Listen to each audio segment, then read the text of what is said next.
Hi, இன்றைக்கி எப்படி பிரியாணி செய்யலாம் பார்க்கலாம் வாங்க. இதுக்கு தேவையான அளவு ஆயில் விட்டுக்கோங்க. இதில் ஒரு டேபிள் ஸ்பூன் ஃபுல்லாக நெய் ஊற்றிக்கலாம். பட்டை, லவங்கம், கிராம்பு, கல்பாசி இதெல்லாமே கலந்துக்கோங்க. ஏலக்காய் இது எல்லாத்தையுமே எண்ணெயில் பொரிஞ்சதும் ஒரு 5 வெங்காயம் கட் பண்ணி வச்சுருக்கேன், பெரிய வெங்காயம். அதையும் நம்ம இதில் சேர்த்துக்கலாம்.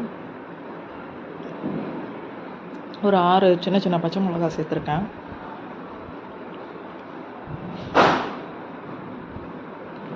வெங்காயம் ஒரு ப்ரௌன் கலரில் வர வரைக்கும் நம்ம வதக்கி விட்டுக்கலாங்க. ஏன்னா பிரியாணிக்கு ப்ரௌன் கலரில் வர வரைக்கும் வதக்குனா தான் உங்களுக்கு டேஸ்ட்டு நல்லாயிருக்கும்.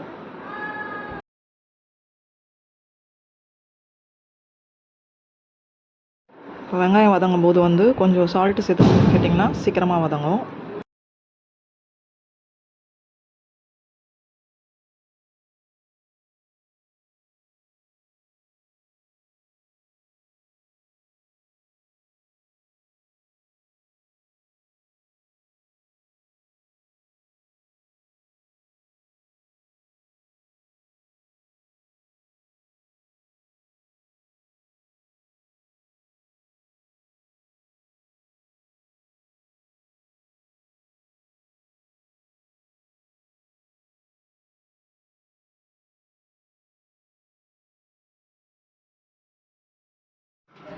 இப்போ வெங்காயம் நல்லா ப்ரௌன் கலரில் வதங்கிடுச்சுங்க. இதில் 4 டேபிள் ஸ்பூன் இஞ்சி பூண்டு பேஸ்ட்டு சேர்க்குறேன்.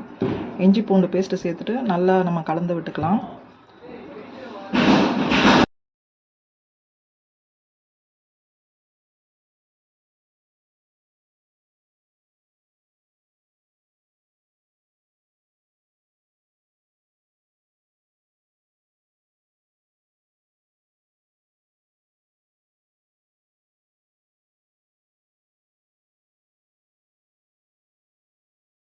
இப்போ இஞ்சி பூண்டு பேஸ்ட்டு பச்சை வாசனை போகிற அளவுக்கு வதங்கிடுச்சு. இதில் ஒரு கைப்பிடி கொத்தமல்லியும் ஒரு கைப்பிடி புதினா சேர்த்து நல்லா வதக்கி எடுத்துக்கோங்க.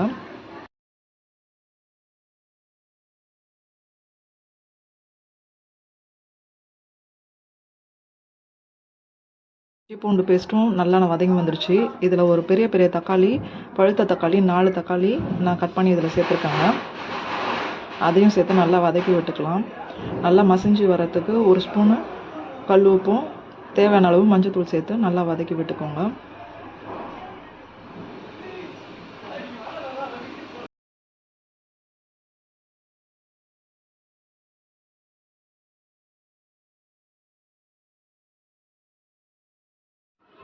பாருங்கள், இப்போ நல்லா நம்மளுக்கு வதங்கி வந்திருக்கு.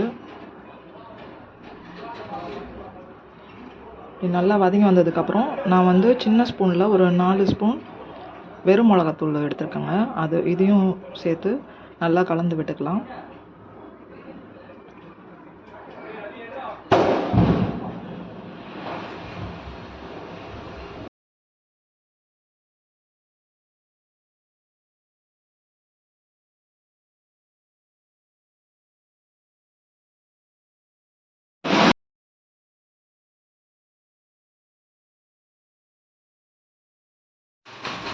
இப்போது நல்லா வதங்கி வந்துருச்சு பாருங்கள், தக்காளியோடு சேர்ந்து.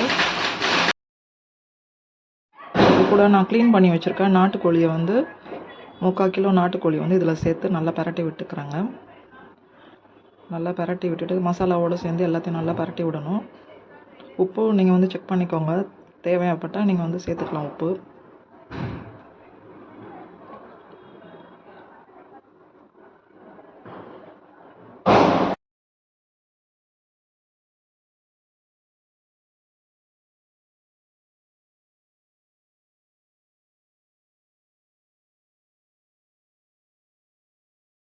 நல்லா கலந்து விட்டதுக்கப்புறமா இதில் 4 டேபிள் ஸ்பூன் தயிர் சேர்த்துக்கிறேன். தயிர் சேர்த்து நல்லா கலந்து விட்டுக்கோங்க.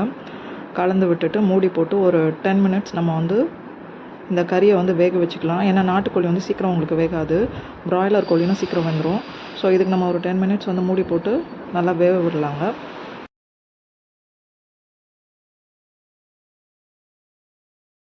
இப்போ பாருங்கள், ஒரு 10 மினிட்ஸ் கழித்து கொஞ்சம் நல்லா தண்ணி விட்டு வெந்து வந்திருக்கு.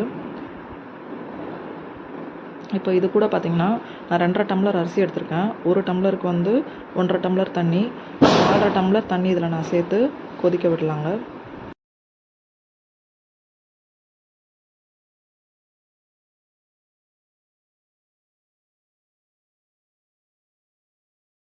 இப்போ பாருங்கள் நல்லா கொதிச்சு வந்துடுச்சு. இதில் வந்து நான் 2½ டம்ளர் அரிசியை வந்து சமைக்கும் போதே ஸ்டார்ட் பண்ணும்போதே நான் ஊற வச்சுட்டேன். பாஸ்மதி ரைஸ் தான். அதை வந்து இப்போ நம்ம இதோடு சேர்த்து நல்லா கலந்து விட்டுக்கலாம். கலந்து விட்டு நல்லா வெந்து வருங்க. ஒரு அரை வேக்காடுக்கு மேலே வரும்போது தண்ணி உங்களுக்கு குறையும். இப்போ இது கூட வந்து கொஞ்சம் புதினா சேர்த்துக்கிறேன். மூடி போட்டு நம்ம ஃப்ளேம் வந்து கொஞ்சம் ஒரு ஹாஃப் ஃப்ளேம் மேலே வச்சுக்கலாங்க.